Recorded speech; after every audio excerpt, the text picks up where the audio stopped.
Bonjour à toutes et à tous, je suis ici encore pour vous parler du contrôle de la douleur pour la deuxième partie, donc spécifiquement avec les gens qui ont des cancers, des brûlures, des zonas, vraiment des choses très très graves. Avec ces personnes-là, on va vraiment faire un travail très profond, on va aller en même temps chercher tout ce qui est lié émotionnellement, parce qu'il faut savoir que les émotions et le système nerveux sont complètement liés. Donc quand émotionnellement vous vous sentez bien ou vous vous sentez mal, votre douleur elle va augmenter ou elle va diminuer. Donc c'est pour ça qu'on va devoir faire un travail de fond sur vos émotions. Et on va faire un travail pour remplacer tous les poids négatifs par une lumière, par une énergie solaire, par une flamme qui va augmenter à l'intérieur de vous, qui va grandir et vous donner la force de traverser toutes ces épreuves. C'est particulièrement important pour vous qui avez subi un cancer et qui avez subi de la radiothérapie.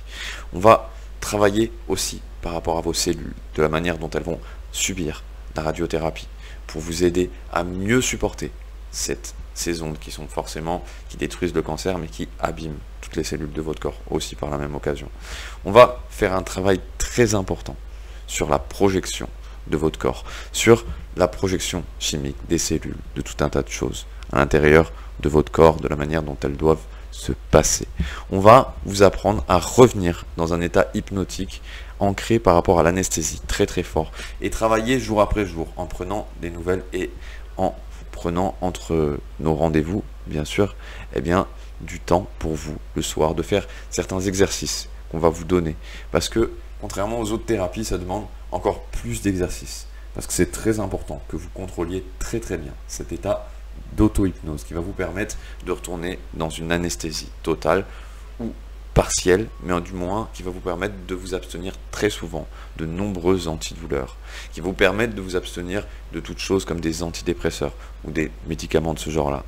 Vous avez déjà traversé des épreuves qui sont très dures. Alors forcément, si jamais vous avez cette technique à l'intérieur de vous qui vous permet en quelques minutes, en vous isolant sur votre canapé, dans votre lit, dans votre fauteuil, de réduire l'information de douleur et d'éviter un petit peu de médicaments. Évidemment, je ne suis pas contre les médicaments à ce niveau-là. Quand une personne souffre, c'est normal qu'elle prenne des antidouleurs. Maintenant, si cette personne est capable de créer un antidouleur aussi efficace qu'un vrai antidouleur, alors qu'elle n'a pas pris de médicaments chimiques, dans ce cas-là, c'est complètement gagnant. Voilà.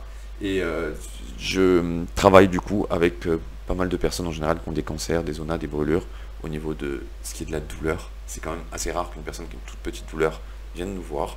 C'est en général pour des douleurs perpétuelles. Je vous remercie, je vous dis à très bientôt. Au revoir.